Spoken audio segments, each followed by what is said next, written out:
Friends, welcome to Indian Express news analysis for 18th June 2026. That is today. Okay. See, friends, we'll be covering most of the news which may get importance from your prelims point of view as well as mains point of view. And if I have omitted a particular news, that means like today I have omitted G7 because I'll be making a separate video altogether for G7 and the India UK trade agreement. Okay. First of all, let's come for today's news. That is, first news is RBI deregulates NRE and FCNR bank deposit rates. So, first of all, before starting, we must understand that what are NRE account and what are FCNRB accounts.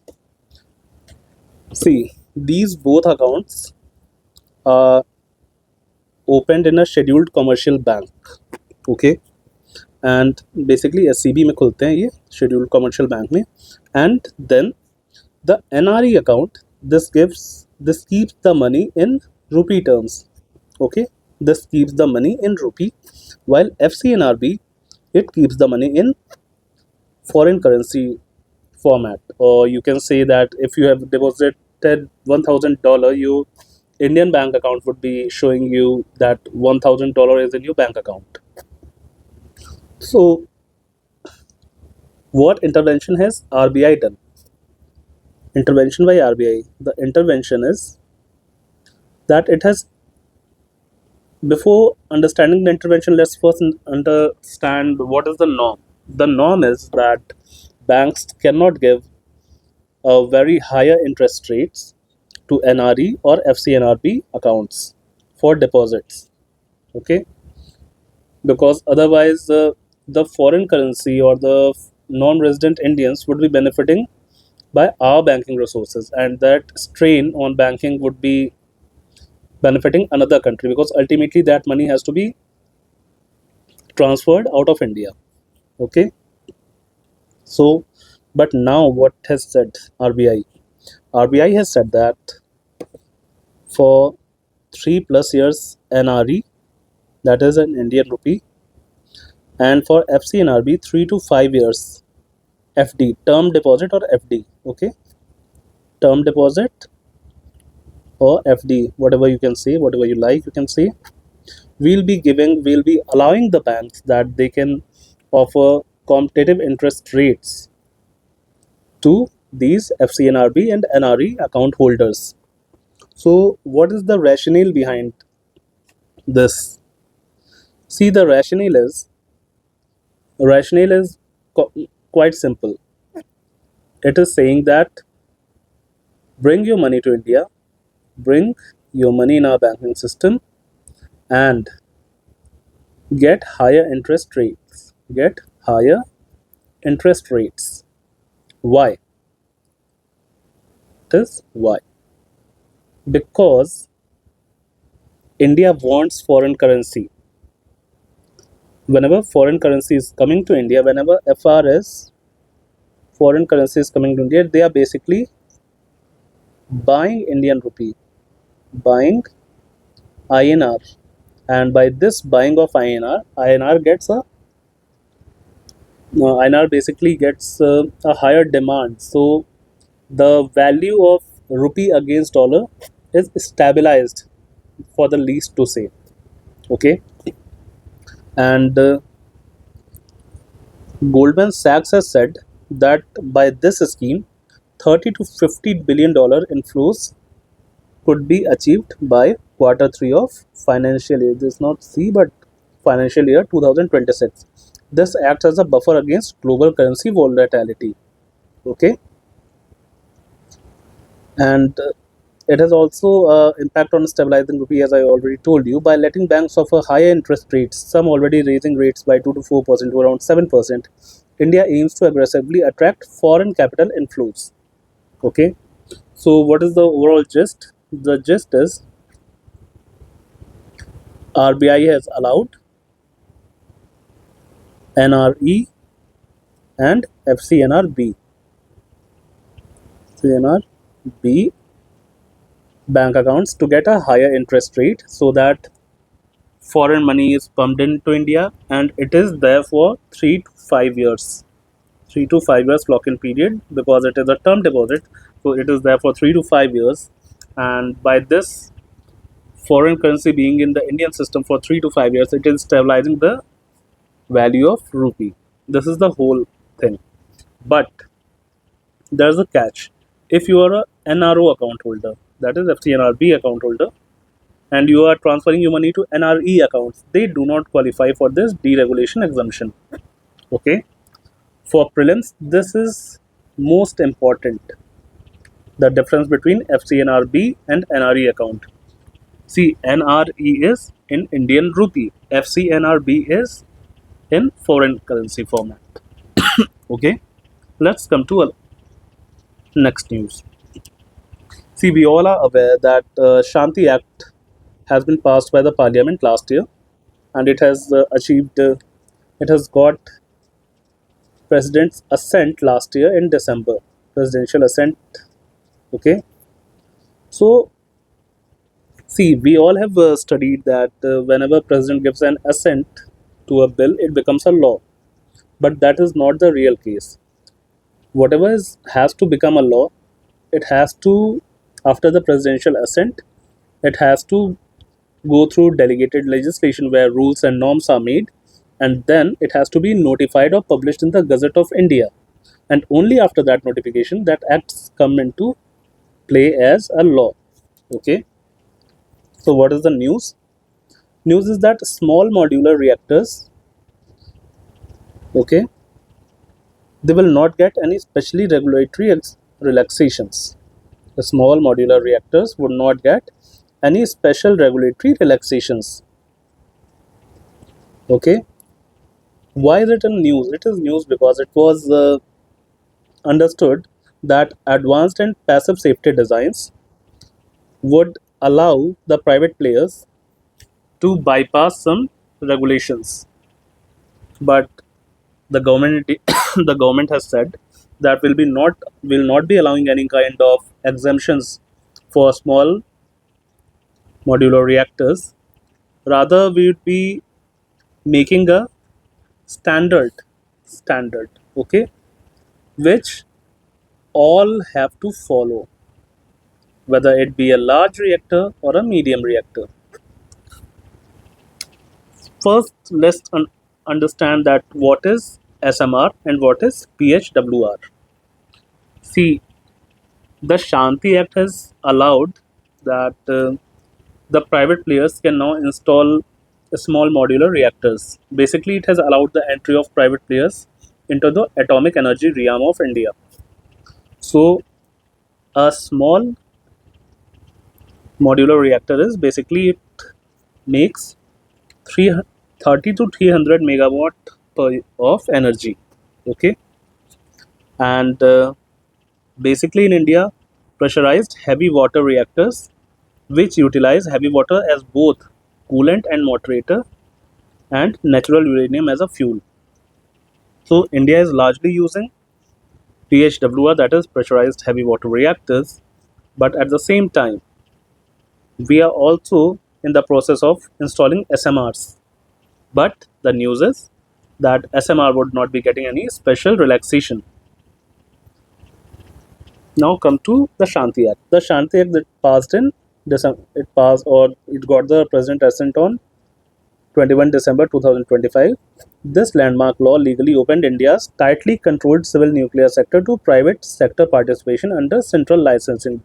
Basically, there is central licensing, and there's a technology precondition.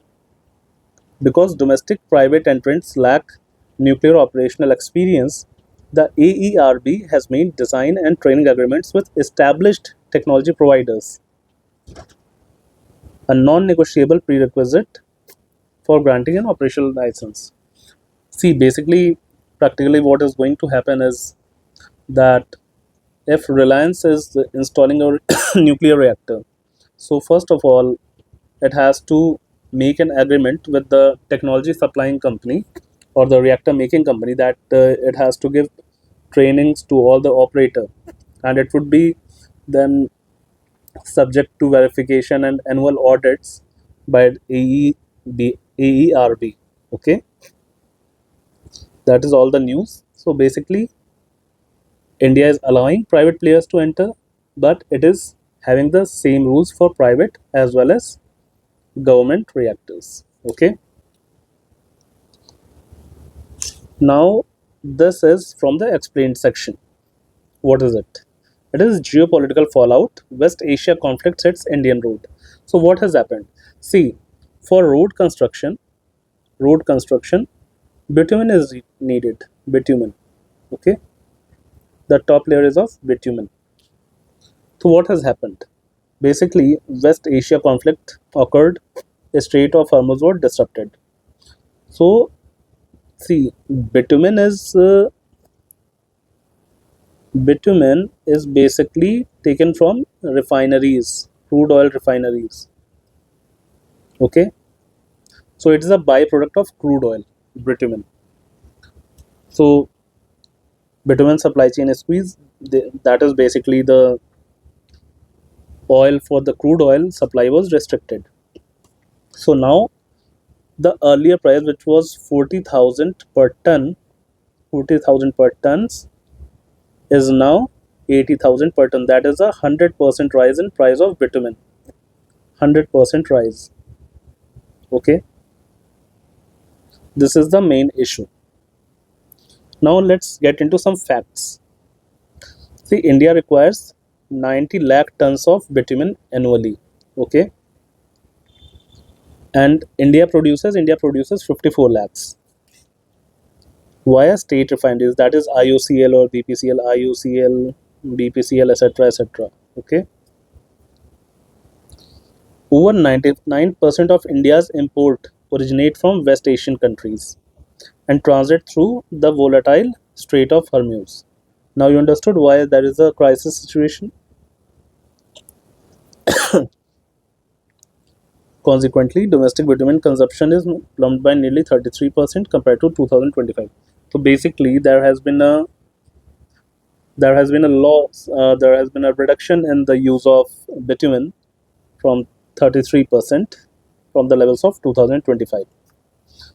So see, now if you are a contractor or if you are making a road in India, so what you need to have is that you have a pre-existing order at a particular price. You have quoted your price as per that order or as per the prevailing rates. But now, since the cost of raw materials have increased drastically, raw material price have increased drastically. That is of bitumen, the main raw material. So now, Ministry of Road Transport and Highway has said that you have two options. Two options. First, either you can get compensation, or you can have a time period. If you are getting compensation or if you are opting for compensation, you can't have a time period increase for your project. Okay, so that is the whole news. And just for fact, India initially was not importing bitumen. Okay, but what was doing, India was not importing, but it was doing basically, having reliance on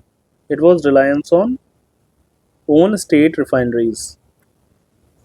Okay, but since 2014 there has been an exorbitant increase in the construction of highways. So when the highway construction increased, the demand also increased, and i- that demand was, earlier the demand was around 50 lakh tons. Now it is around 90 lakh tons per annum. So the remaining 40-45 lakh tons is imported via the crude oil way. Okay, now get to the legal status of RSS. See, Article 19(1)(c), that is, it allows formation of association, and For mains paper, it is constitutional provisions regarding freedom of association, statutory and non-statutory bodies. So there's a nowadays there is a debate that whether RBI or whether RSS is a registered organization or not. And Mohan Bhagwat, who is the head of RSS, has said that no one in Hindu religion has registered himself to be a Hindu. So basically, he's saying that we don't care whether it is registered or not. So the first question is registration compulsory? The answer is simple no. Under Indian jurisprudence, there is no law requiring every assembly or association of citizens to register. See, they would get registered only if they want any legal rights or privileges. If they are not wanting any legal right or privileges, they don't need to register. Secondly, the landmark frameworks like Societies Regulation Act, Companies Act, etc. laws are optional legal vehicles. In 1970, there was a case that RSS was charged with income tax notice. RSS went to the court, and RSS argued that whatever money we are getting, it is a Guru Dakshina, which is exempted under the Income Tax Act. So this was upheld by Patna High Court in 1994 and in 1970. That the funds were exempted under prevailing rules and recognized the RSS legally as a body of individuals. RSS was just body of individuals. So now come to the structural dichotomy of RSS. RSS. See, you'd be glad to know, or you'd be surprised to know that if any shakha is being organized in a park or something, it has nothing to do with RSS. 5 people or 5 individuals can organize a shakha, and they are not bound by any RSS rules. They may have affinity to RSS, but RSS does not maintain any kind of membership register or something. And whenever it is, see, first of all, that there is no membership register. There is no membership register of RSS till date. So all shakha and all everything is a voluntary and autonomous. It is voluntary. Everything is voluntary. Secondly, if they want to have any building or have any right, they form a body or trust for that purpose only. Body trust for a particular purpose only. So therefore, what is happening is, while it does not have any registration as such, but it forms a sister concern which gets registered and does a particular function. Okay. Now there was a news regarding tunnel hood. So what is a tunnel hood? Whatever you're seeing in this picture, it is a tunnel hood. Okay, tunnel hood. So as you can see, there are openings. These are windows of a tunnel. Why is it made? It is made just because whenever a train is entering a tunnel, suppose this is a tunnel, whenever a train is entering, okay, it is entering in the tunnel. So what would happen, that a large amount of air would get pushed inside the tunnel. Okay, and these vents are made in the tunnel hood just to facilitate the exchange of air or the passing of air, so that the pressure could be minimized. This is the basic work of a tunnel hood. No need to get into detail. I just wanted to show you that this is basically a tunnel hood inside of a tunnel. Its only work is to vent out the pressurized air. Otherwise, what would happen? Otherwise, nothing, but simply a boom would be caused whenever the train is exiting the tunnel. Yeah. This news: the threat of super El Nino and food inflation. See, you all must have observed that despite the fight in the Middle East and despite the oil price rise, the food inflation has not taken place as much. Okay, and first is lower food inflation as of now, lower food inflation, and secondly, there is El Nino this year. El Nino. So basically, what you need to do is, what you need to understand is that for prelims, El Nino, La Nina phenomena, FOA, food price index, and biofuel economies, etc., are important. And while secondly, for mains, important geophysical phenomena, Indian agriculture, and inflation management is there. See why it has not caused a massive price rise. It has not caused a massive food price rise just because global price remains insulated due to backup bumper harvest. In 24 and 25, there were bumper productions so that our buffer stocks are maintained all over the world, and that is why the food prices are not being increased. But this year, there would be El Nino, okay, and which can be very strong, or that can be a super El Nino. So, before going into what would happen, we must understand that, see, if the Eastern Pacific Ocean equatorial area has a temperature increase of 0.5 to 0.99 degrees Celsius, it is a weak El Nino, which would basically cause weak monsoon over Southeast Asia,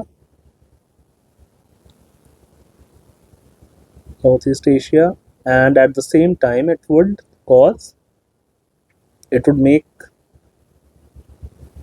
rains and flooding in Latin America. Okay, so since we were having buffer stock, so food inflations have not risen. But what is the issue? The issue is this year we can have a super strong El Nino. What is a strong El Nino? That is the temperature of equatorial Pacific Ocean may rise up to 1.5 degree to 1.99 degree. That means there would be drought, or there would be very weak monsoons in over Southeast Asia.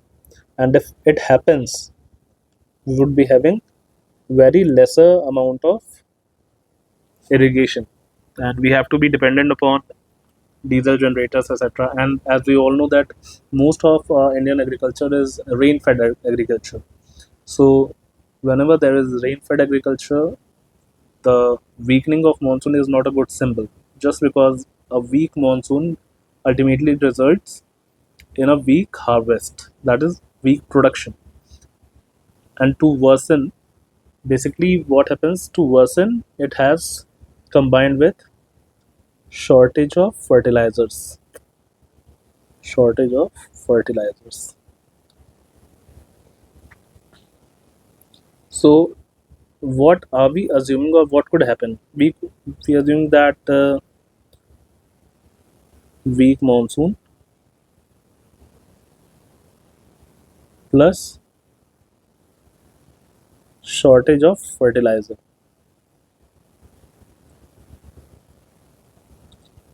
This would result in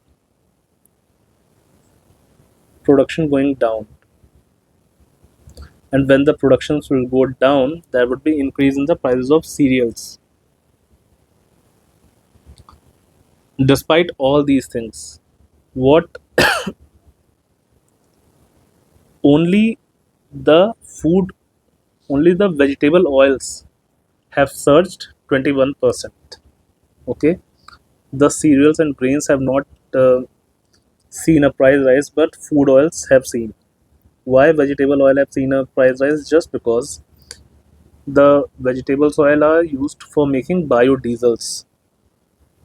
Basically, they are used to manufacture fatty acid methyl ester biodiesel to substitute regular petroleum diesel. Basically, for ethanol is mixed with petrol, and fatty acid methyl ester is used in addition of diesel. So the oils are being used to produce biodiesels. So whenever there's a production of biodiesel from the vegetable oil, there would be a shortage of supply, and a shortage of supply translates into higher prices. That is the whole thing. Okay, moving on to next news.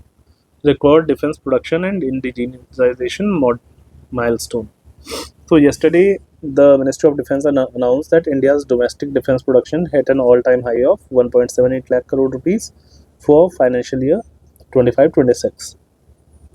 It says that 76% share is of defense public sector units and public sector entities, and private sector has 24% output. Private sector 42,000 crore rupees production, public sector 1.35 lakh crore rupees production. And despite all these things, we have made a historic export high of defense of 38,424 crore. So what could be asked? First, trend. Trend is PSU is having higher share. Okay. Private has also hit their all-time high. And exports have also hit high. Always remember this pie chart, that this is PSU, two-third, and one-fourth is around private in defense. So friends, this was today's news and today's news analysis. We'll be covering separately with G7 and other topics which are left from today's headlines, and we'll be meeting most often now on, and we'll be covering all these issues. Drop your comments if you want a bilingual video, if you want a Hindi video, or if this is okay in all English. Okay, and I'm also planning to start a ethics answer writing or value addition program just for the people who are either preparing for mains, as they have cleared mains, or they have cleared, or they have not cleared the prelims but they are preparing for their mains examination, because this is the best time to prepare for mains. Either you have got your prelims cleared or not, because in this 3 months the whole syllabus from answer writing point of view and notes point of view is completed. Okay, and for my own credentials I can say that I have assisted, or basically I have helped P. Dhwanish and Raghav Jhunjhunwala, who has secured All India Rank 4 at Edge IAS, and I've evaluated their copy and I've given them significant inputs so that they can improve their answer writing skills. But mostly rank 108, that is P. Dhwanish, I was more associated with him, and once or twice I've met with Raghav Jhunjhunwala. Okay. So friends, this was today's video. Do drop in your comments, and whatever improvements you need, you just drop in your comments.